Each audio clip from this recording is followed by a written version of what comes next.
Our work is usually nothing short of perfection when it comes to servicing our passengers, who are often top businessmen, celebrities, members of royal families. They have high demands, but they also value quality contact with the crew. The biggest challenge is to find a balance between regulations and safety on the one hand, and the interests of our passengers on the other. The role of pilots and flight attendants in business aviation is much broader than in regular airlines. The trick is to have a highly motivated crew with skills reaching far beyond flying. At JetStory, we now have 60 pilots and flight attendants, and I'm very proud of the amazing team we've managed to build.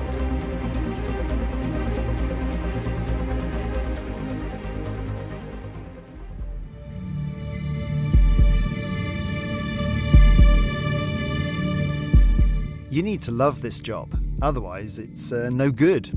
Imagination is key too, and manual skills are crucial because access to some components is very difficult.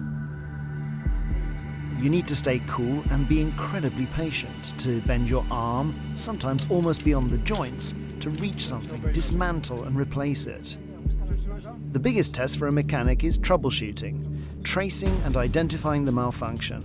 We have an effect, a symptom, and now we have to find the cause. We cannot allow an aircraft to fly unless we get rid of the root of the problem. We discuss it in the team. Have we eliminated the actual issue? Are we sure there are no other hazards? If we're all in agreement, we can let the aircraft go. I need to completely trust the people I work with. It's beyond discussion. It's like during surgery. There's a patient on the table and the lead surgeon must have complete trust in his team. One wrong move could be tragic. It's the same in aviation.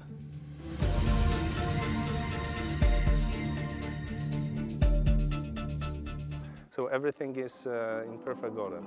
I think knowing people and meeting them face to face is crucial in this business.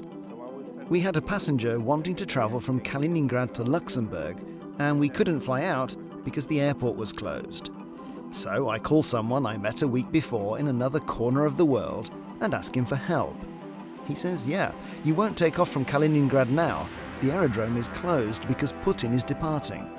But wait, I know the boss of the airport in Luxembourg. Maybe she will keep the aerodrome open for longer.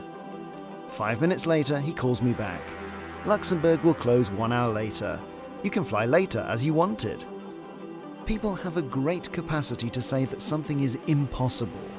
How come it's impossible? I start digging deeper and asking questions. Why this? Why not that? And it turns out that almost everything is possible after all.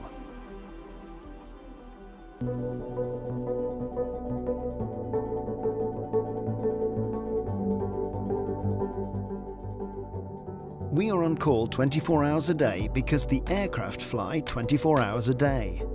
If an aircraft is grounded due to a malfunction, it doesn't make money. It loses money because of the fixed costs. Our job is to coordinate efforts in such a way that ground time is minimized. 2 years ago in Vnukovo, we had an engine malfunction. Water in the engine froze during the night and damaged some fan blades. We managed to reposition the aircraft with a technical flight and carry out the repair in our base.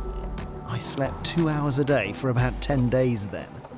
I know that other companies might need up to a month to fix this kind of failure. The defective engine was a Rolls-Royce. After this struggle, Rolls-Royce offered me a position on the advisory board, responsible for contact with clients. It's an event I go back to in my mind in search of motivation and belief. When it happened, people said it couldn't be done, but we did it.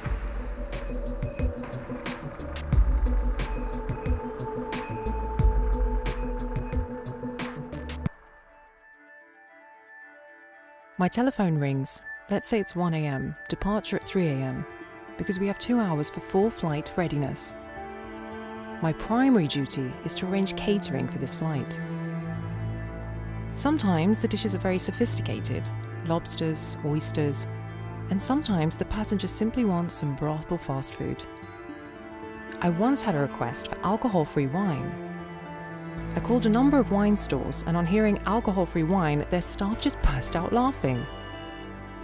I eventually found such wine for €4 a bottle. The joy on the face of the passenger who couldn't drink the regular wine we had on board was priceless. This flight will stay in my memory forever.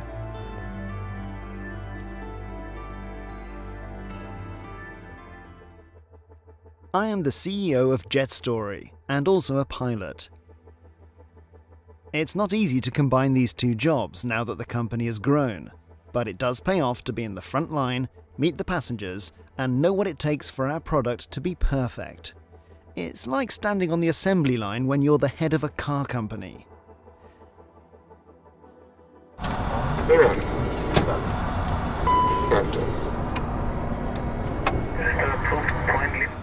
I think our strength and success come from the team, which is professional and that's obvious, but also incredibly committed and motivated. I know that my people will work through the night and go out of their way to solve a problem and make a flight happen. And they will make sure that the passengers are entirely happy and above all, safe.